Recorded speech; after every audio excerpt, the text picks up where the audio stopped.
I'm here with Jonathan Spouge, and he's just given me a workshop in how to use the Highland broadsword in combination with targe. And now obviously the steel weapon would look something like this. It's a basket-hilted broadsword. Okay, this is a broadsword. There is no such thing as a Viking broadsword. Stop saying it. Okay, this is a broadsword. It's contemporary with the rapier, and rapiers were really thin, and this isn't. It's broad, so we called it broad to make sure that people didn't confuse it with a rapier, which was thin. Okay, good. Now at the front, it's got these lugs, these loops here, and it has been conjectured through experimentation that these might be not to act as a sword catcher, but actually for levering a targe out of the way, which is a pretty handy place to have that little lever just in front of your fist. So that's perhaps what they are for. Now, we're not going to be using this because neither of us is wearing any protective equipment, so I'm just going to use a much safer nylon instead.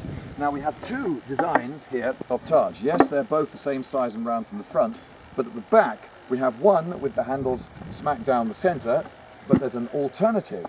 There are some illustrations that show the arm beneath the center line, and with these you get the dirk sticking much further out the bottom, making this much more of a practical proposition. But we're not going to be using that particular combination. We're going to be using the more conventional center line. Now, 5 rules have been developed, isn't that right, Jonathan? 4.5 or 5, yes. Okay, so rule number 1 is? We move our weapons together. Okay, so this is not just a counterweight. I don't go ha-ha, spang, ha-ha, spang, because that's rubbish. Instead, if he throws an attack like that, I can't get him in the arm because he has correctly put his targe forward at the same time. If he doesn't do that, and he's just given me a target.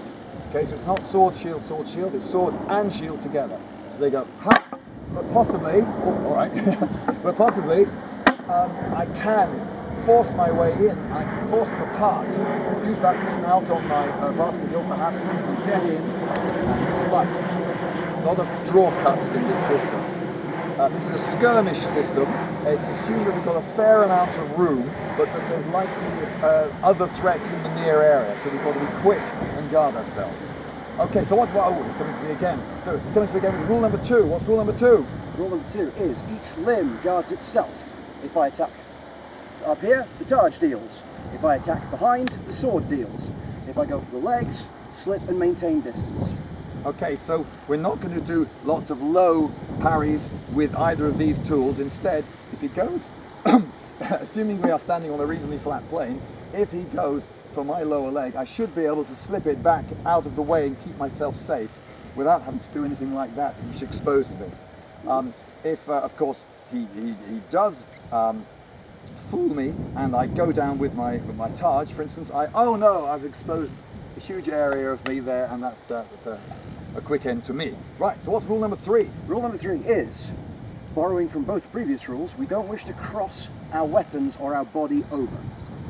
Okay, so I can perhaps force him to break rule 3. So if he were to cut at me on this side, haha, I could then smack, cross him and expose a target and stab or cut.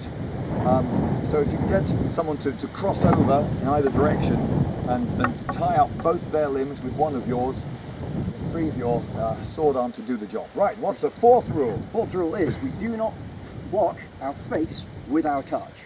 Head yes, face no. Now there's an interesting anecdote.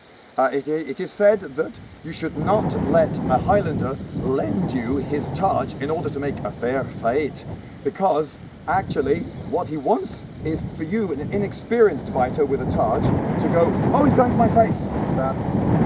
As soon as he's got you to do that, he's blinded and you've got him. But there's a 5th rule. What's that? 5th rule is break the rules.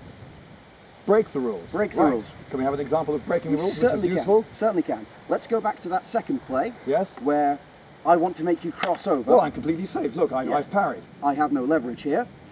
Well, that's leverage, by the way.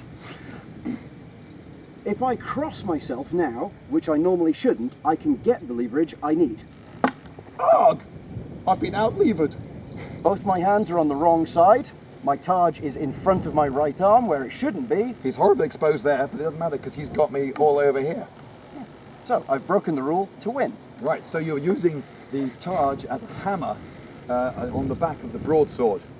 Open me up and defeat me. Thank you very much, Jonathan. You're very welcome. It's very useful. For years I've wanted to know, because I've often been a bit confused about the targe, because it seems so small, and because it's cross grip like this rather than center grip, which is what I'm more used to. Center grip, you can reach out, there's so much more you can do with center grip, but this seems so limited. But in combination with this, if you think of them as one weapon that happens to be held in two hands, pretty nasty. Very, very.